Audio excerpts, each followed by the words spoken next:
Asid urik dari 800 tu turun ke 600. Memang mantap lah. Assalamualaikum warahmatullahi. Saya akan bacakan satu feedback daripada pengguna tapak bawah kita ni. Cuba tengok ni. Saya bukan cakap kosong tau, tapi ni memang siap nak bukti sekali saya tunjuk ni. Tuan Hafiz dia kongsikan lepas dia amalkan kapsul tapak bawah kita ni. Nak turun tu bukan senang, memang makan masa yang banyak tau. Tapi Alhamdulillah selepas dia amalkan 2 botol, nampak penurunan yang sangat ketara. Dia macam ni lah. Punca sebenar gaut ni adalah disebabkan asid urik kita. Bila mana bacaan asid urik kita ni terlalu tinggi dalam darah, lama-lama dia akan mengeras. Lepas tu apa? Dia berbentuk kristal yang tajam. Lepas tu dia akan terkumpul di sendi-sendi kita tu. Bila mana kristal tu berkumpul kat sendi-sendi kita tu, itulah punca kaki kita sakit, berdenyut-denyut macam cucuk-cucuk dengan jarum tu. Kalau kita biar ni lagi lama, ni masalah bawah pinggang pula ada kacau, lagi teruk dah macam tu. Nak tahu tak rahsia dia apa?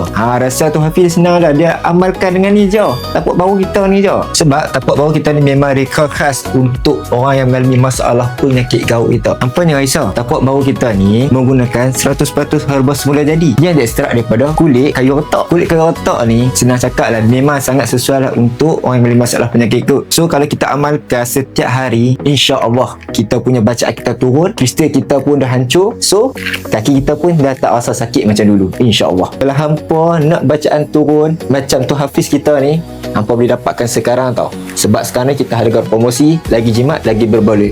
Boleh tekan link di bawah sekarang.